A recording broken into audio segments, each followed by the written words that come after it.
we begin, I'd like to state that the views represented in this podcast are those of the individuals in this conversation and not the official position of Boston Avenue United Methodist Church. You may already know that the United Methodist Church denomination has been struggling with the issue of LGBTQ+ inclusion in the life of the church for many years. Today to talk with us is Reverend David Wiggs, Senior Pastor at Boston Avenue UMC. We'll explore what has happened, the future of the Methodist denomination, the vision for progressive and inclusive coalition of Methodist churches, and what emerged at the recent conference of these churches in Kansas City. Welcome, David. Hello, Philip. Glad to be with you all. I am David Wiggs. I use male pronouns. So just to start, can you give us a brief overview of just the history of inclusion in the United Methodist denomination for those who maybe don't have that information? Yes, I would say when you look at the history of Methodism, you can find that often the church has identified a particular group that are not worthy or a group to be prejudiced against. It's been based on gender or race or marital status in the past. I think this latest iteration of that has to do with the LGBTQ community. 1972 was a general conference where one little simple phrase was introduced into what is our guidebook, our book of discipline, that said homosexuality is incompatible with Christian teaching. That started sort of an open debate that has sort of turned into an open chasm in the United Methodist Church, with people falling in different places on how we should respond to that. Just fast forward until 2019, we had a special worldwide meeting, our general conference, it is called, to have a discussion, which many believed, our bishops included who lead the church, that we were going to vote in a plan which allowed churches in their own particular context to decide how to respond in ministry and in partnership with people who identify in the LGBTQ plus community. What happened was about 20% of the American delegates and about 30% of international delegates ended up voting a more conservative traditional plan in that won by a very thin margin, but it was over 50%, which was all that was required. And so it left in place condemning language against people in the LGBTQ plus community, prohibited pastors or churches from officiating or holding same gender marriage ceremonies, or it also prohibited people from entering ordained ministry, or if they were already ordained and in the ministry, being open about who they were in terms of their identity. So that's pushed people even further apart. And because of COVID, the meeting that was scheduled as a follow-up to that did not happen. And the next one is scheduled for August 2022, but the word on the street is we still cannot expect delegates from Africa to come because the vaccine is not readily available, so they cannot enter the United States, and the meetings to be held in Minneapolis, Minnesota. We also have delegates from Russia and Eastern Europe. They may or may not be able to come. We have delegates from Philippines. So it's a global church. They're trying to wait until all the delegates can be present. So it is scheduled for 2022. Whether or not that happens is up in the air. Can you speak a little bit about the stance of Boston Avenue and generally about how we navigate the harm done in this situation? Yes. So after the general conference meeting where the worldwide group voted to continue the condemning language of people and prohibitions in terms of ministry, previously ordained pastors in our tradition had the sole authority to decide whether or not to do a marriage, a wedding. No one ever checked up on who I was doing weddings for or not. But now, they don't trust me or any pastor to make a decision about that in their own local context if it's the same gender couple. We had a meeting of our leadership after that 2019 meeting to discuss who we were as a church and how we wanted to proceed. We came to a consensus or unanimous decision as the leadership team, which involved our staff and our key leaders. So several dozen of us determined that we wanted to be in full ministry with anybody who came here seeking a relationship with Christ. So we took some policies to put that in place officially. So our personnel committee, which we call our staff parish relations committee, passed a policy that would said we will support candidates for ministry based on their gifts and graces for ministry, that we would not consider sexual orientation or gender identification as a prohibiting factor. Our board of trustees also passed a policy that we could officiate same-gender weddings in our building, and then our staff parish committee said they would support any of our pastors who determined that they wanted to do that in our building or wanted to participate in that. We've not had that request. We only do weddings for members here at our church.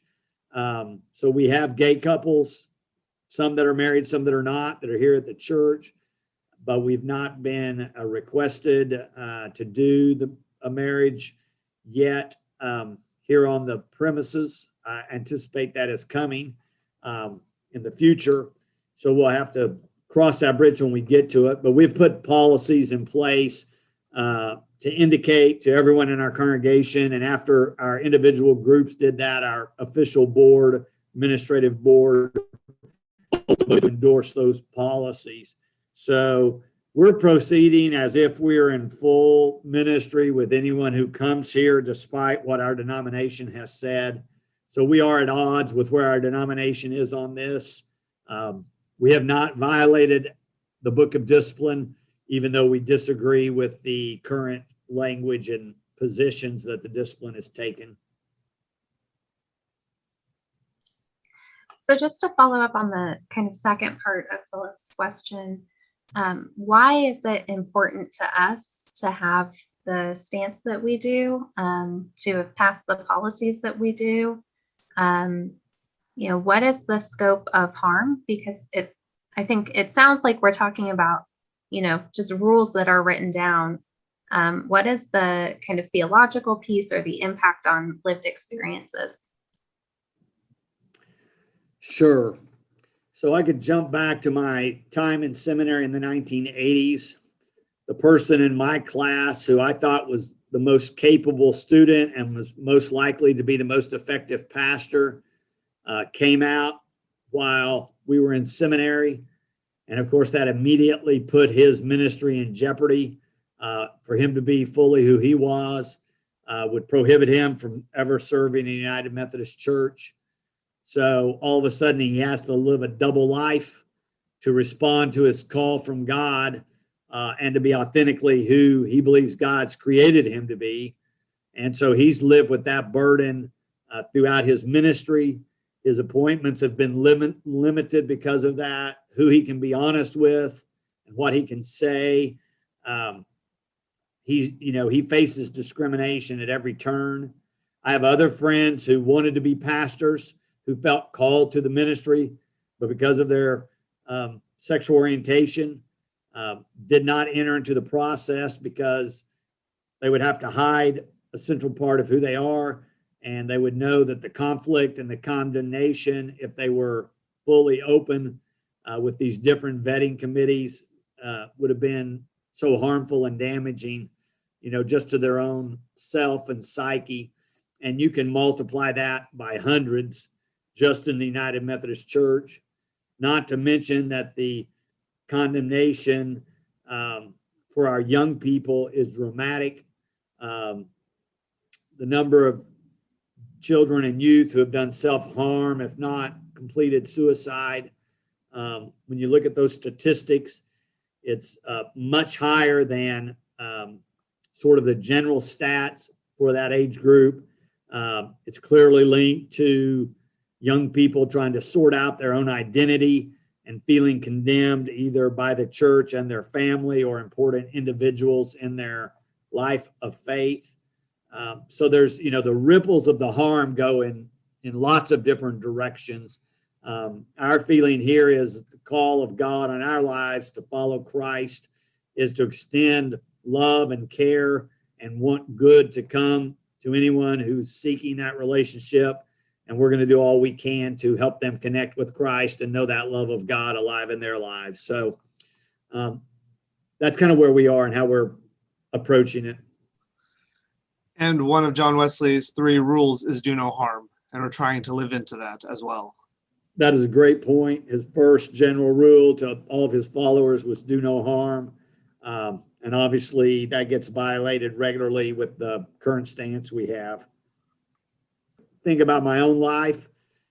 If I've been married 38 years, if I would have had to hide that part of my life from my whole ministry, how differently that would be, how sort of schizophrenic that would make a person, how draining it is to have to live a double life if you're in hiding and fearful of condemnation and discrimination and being exited from what you think is God's call on your life. So it's huge, really, much bigger, I think, than we often realize until we really begin to delve into it in terms of the damage the church has done.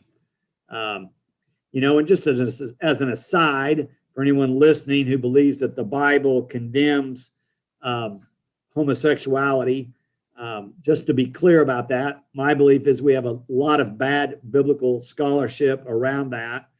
When scriptures were being written, there was no sense of sexual orientation. The assumption was everyone was born heterosexual. So if you weren't heterosexual, you were a deviant, you were going against God, you were doing something that was unnatural. Scientifically and medically now, we know that's not the case.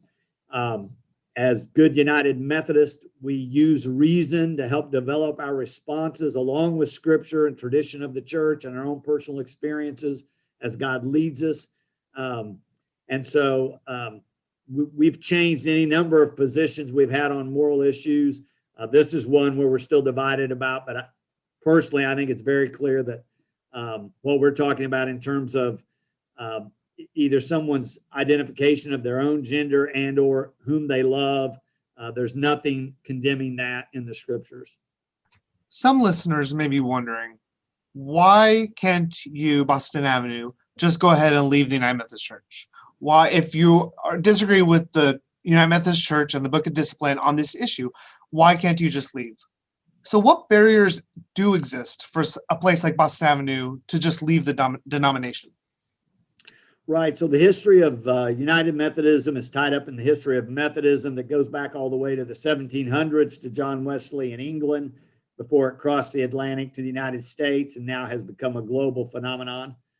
But we have a constitution, we have a rule book that prohibits a pastor or a church simply from notifying the denomination that they're leaving. There's what we have is called a trust clause, which says that the local church holds the property in trust, even though those local people may have paid for the building or the property, that we hold it in trust for the denomination. So at Boston Avenue, for example, where we have a historic building that's on the National Register of Historic Places and that kind of thing, if I decided to leave or the leaders or the whole membership decided we wanted to leave, the way our structure is set up, we could all go someplace else and have church, but we wouldn't be having it in this building. And the endowment funds, which take care of this church, and we use to do all kinds of missions beyond the walls of this church, it's in question whether or not that endowment money would go with the congregation or stay with the denomination. My ordination or authority to be a pastor is also resides with the denomination, not with the local church. So there's all kinds of barriers financial and otherwise, that make it difficult for a single local church to make a determination that they don't want to be United Methodist anymore. So I think for a lot of folks, particularly younger folks, it feels like this issue has just been in contention our whole lives, and that it's constantly kicking the can down the road to the next conference or the next special gathering or the next time we'll figure it out. And so I think we have a lot of impatience of when will the church ordain LGBTQ people? When will they marry same-sex couples? Not, we think this, this is what's happened, but the when will this be decided? So can you speak to that at all? Sure. An interesting thing about this whole discussion and debate is the fact that we know we have had people in the LGBTQ plus community who served without being open in terms of their sexual orientation, and served with distinction, that is, served effectively. So the whole idea that if you're gay, you can't be an effective pastor really has been proven just opposite, that we have a whole history of people who were gay who served very effectively before this debate was an open discussion, or people were open about their own sexual orientation because of church and cultural pressure not to identify that way. So that's part of the answer. The other part is it's very hard to determine within the United Methodist system when that will actually happen. So, for example, with Boston Avenue, part of our new set of policies says that we will support people in the LGBTQ plus community who are coming as candidates for ministry or saying, I've been called by God, I'm interested in being a pastor. We have said we will affirm them based on their gifts and graces for ministry, just like we would any candidate for ministry. And yet we do not, in the United Methodist Church, we don't ordain people at the local church level. That's done at a larger regional level. And so even though we could affirm a person and we could support them through all of their educational processes, which for United Methodist means they have to have a master's degree to qualify, we still cannot ordain them. The next meeting that's supposed to address all this is scheduled for August of 2022. As I was saying earlier, I think most people don't expect that's going to happen in 22. It's probably going to be 2024 at the earliest. And whether or not that language is changed at that point, or if the conference really just deals with the realignment of the denomination, it's hard to know. I think it could be as, short as a couple of years, but it could easily be 10 or 12 years. We are a huge bureaucracy. The speed at which we move through change is slow, in my opinion. And so, I'm sorry to say it, but I don't have a lot of hope that people, in your age group are going to see this happen anytime soon. I think in their lifetimes, hopefully even in my lifetime, but it may happen in another form where a group or groups of Methodist churches exit to form their own denomination. And from the beginning, that denomination would be affirming and inclusive. And so then that would be an immediate pathway for a Methodist. If you were United Methodist, you'd have to switch denominations to whatever that new denomination was called. But I can visualize Methodist denominations in the United States that are fully inclusive. That could happen more quickly than the United Methodist Church bureaucracy can get us there. There was a gathering recently in Kansas City of United Methodist Church leaders and laity. Can you tell us what that conference was about, and did any vision for the future emerge from this conference? Sure. So the largest United Methodist church in our denomination in the United States is in the Kansas City metro area, Kansas City, Missouri, Kansas City, Kansas metro area, called Church of the Resurrection. They were the host church. They invited representatives from the largest 400 United Methodist churches in the U.S. to come. Just over 700 people attended. 165 of those were senior pastors, so 165 churches represented. Then there were groups of other representatives, and a special group was invited, about 150 clergy under 40 or young adult clergy were invited kind of into a parallel meeting, and then the meetings combined during this 2 days. At any rate, we looked at, kind of started sort of like we've done with this podcast, lamenting the harm that's been done, but then looking for the hope in the future. So we talked about hanging on to our best Wesleyan theology in terms of how we share the love of God with people. We looked at things that need to change to help us move forward to a more inclusive future. We looked at some of the obstacles to that and some of the divisive issues like authority of Scripture or how we see human sexuality. And then left on sort of a note of how can we spread more hope and how can we encourage people in these difficult days. I wouldn't say that there was any new vision that grew out of that as much as a reaffirmation of the work that many churches like ours are trying to do in the midst of a very conflicted, bureaucratic, dysfunctional denomination. Not to put too fine a point on it, but our denomination is struggling with this.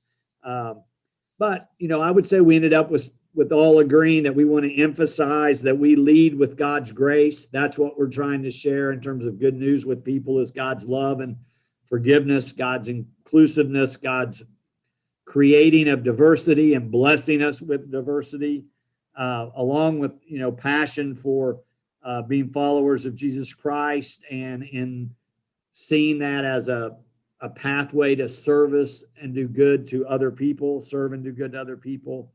And so, again, kind of affirming what I spoke about earlier, that we use Scripture, but we combine that with our tradition and experience and our reason to make determinations about moral questions or theological frameworks as we move forward.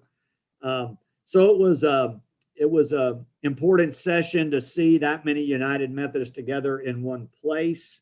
But I would say, my personal feeling coming out of that was, after hearing from other pastors who haven't even begun this discussion really in their local church, was that here at Boston Avenue, we're a few years ahead of where a lot of the churches are. We've been talking about this for several years. We've already made changes.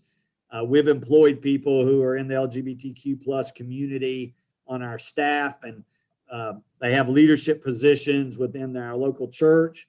So I feel like we've really moved further down the road than a lot of our United Methodist colleagues or churches have.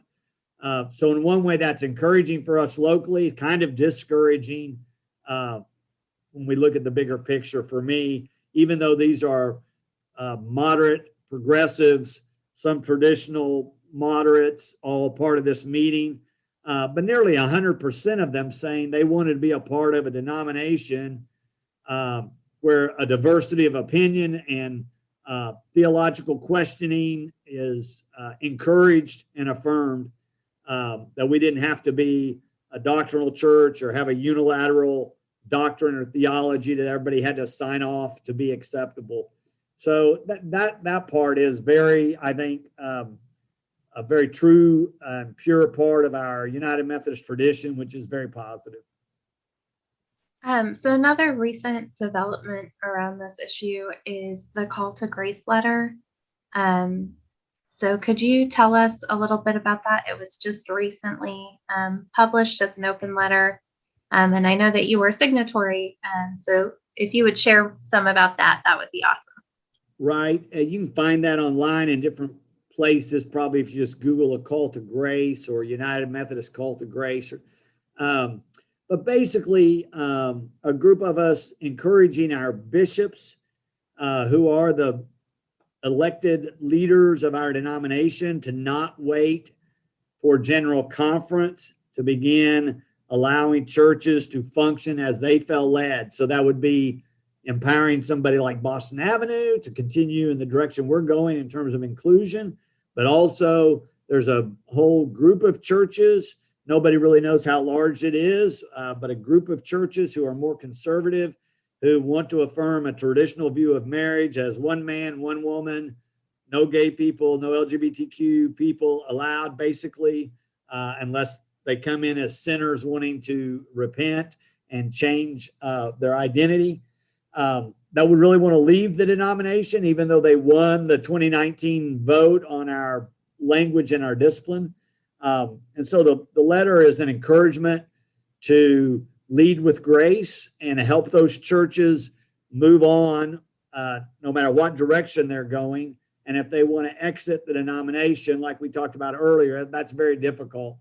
But it's a call for the bishops to begin to work on a way to go ahead and move that ahead and allow churches to be in ministry as full as possible in their own context. So we'll see if that happens. There's a lot of conflict and divisiveness going on in our denomination since we've not made a specific determination for the long-term future of the church. So that's sort of what that was an encouragement for our leadership to help us move out of the kind of traffic jam we're stuck in right now. So one of the things that has been kind of a big piece that people have talked about lately for the last few years is just the role of bystander behavior or intervention. That sometimes when there are bystanders in an incident who don't intervene, that it allows the sense that this incident is okay, or it doesn't stop the harm. And so we have historical stories of people being bystanders. I think, Nazi Germany is a really strong one of allowing really harmful views to come into power. So for folks who, see us within the same denomination as a church that is preaching a theology that is non-loving and non-inclusive, how can they reconcile that and with this idea of us being a bystander? What actions has Boston Avenue taken, maybe not just with our policies around gay marriage, to be inclusive? So usually the way we start here when we're dealing with social issues is to have some congregational-wide studies. Sometimes I do some writing to sort of cultivate or plow the field ahead of time. Other times we bring in speakers to help us understand things we may not have a lot of experience with personally. And then we have discussions in a context of the idea that we've come here to listen, to learn, and to respect everyone and to grow together as best we can in terms of love within the family of God or within the community of Christ. So we've done a lot of those kind of things around LGBTQ+, but then we also end up looking for some public ways to affirm people who may have previously been condemned by our church or others. And so it just by happenstance, the Tulsa Pride Parade route got moved to a start point close to our church. So we took that as an opportunity to offer hospitality to any and everybody who came to participate in that. And now we've done that for the last several years. That's grown into people in our church wanting to march in the parade, have a float or a bus in the parade. So several of us have done that. We have people that work at the Equality Center here in Tulsa that works to support and advocate for LGBTQ+ rights. In fact, their executive director is a member of our church.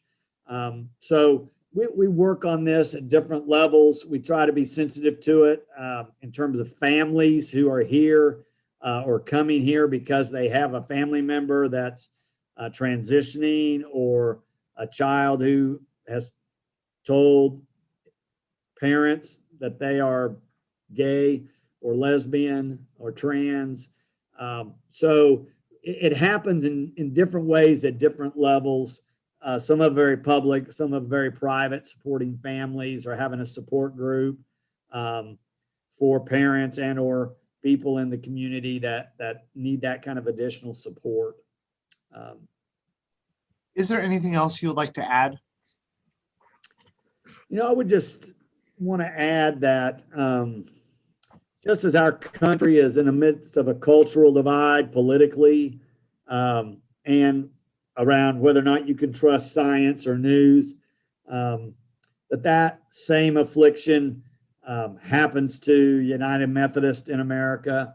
And we see some of that around this debate or around debate about vaccines or how you deal with coronavirus or immigration. There's a lot of issues we disagree about. And even within our own congregation, we don't all have the same opinion or the same comfort level on any number of issues. We try to emphasize here what I think is some of Wesley's best theology as the founder of our Methodist movement, is that we don't all have to think alike to love alike. We don't all have to have the same opinion to treat everybody with respect and care and concern, and to extend as best we know how the love of God we've come to know in Christ to other people. And so, we continue to work on that as a local church within our circle of influence. But there are others that, are looking at larger level decisions. The United Methodist Church is trying to figure out how to let people who want to leave the denomination and take their property and their money and continue in whatever form of Methodism they want to continue in. I think that's a positive at this point. Not that I'm for division, but at some point it's important to let people express faith in the way that they see fit, and sort of let history take its course and judge that as it will over the course of time. There's a Christian historian who said a few years ago that about every 500 years, Christianity realigns itself. And about 500 years ago, there was the Great Reformation in Europe, based on Martin Luther's work and others that started the Protestant Reformation or protest that we are a product of a couple of hundred years after that with Wesley in the 1700s. And so I don't know that realignment is a bad thing. There are discussions going on about should there be a uniquely American form of Methodism that would be related to the United Methodist Church, but might be a separate denomination. And so there are liberals or progressives that are on further left talking about that. There's people in the middle talking about that. There's people on the right talking about that. So I don't think anybody knows at this point really how that realignment will happen or take place. It's messy when it's happening. It will be resolved someday. I think we just have to live our faith out right now best we can. And as a leadership team, folks at Boston Avenue will make decisions about how we can be best a community of faith that welcomes all. And hopefully we'll make good decisions and be wise in that as we move forward. Thank you so much for joining us today, David. This has been the Ascends at Boston Avenue podcast. Our producer is Alicia Urban. Our theme music was composed and performed by Wyatt Smith. Boston Avenue United Methodist Church is a progressive historic church located in downtown Tulsa, Oklahoma. Please visit our social media platforms for more information on what's going on at Boston Avenue UMC. We can be found on Facebook, Instagram, Twitter, and YouTube. We'll talk to you next time. Thank you. Located in downtown Tulsa, Oklahoma. Please visit our social media platforms for more information on what's going on at Boston Avenue UMC. We can be found on Facebook, Instagram, Twitter, and YouTube. We'll talk to you next time. Thank you.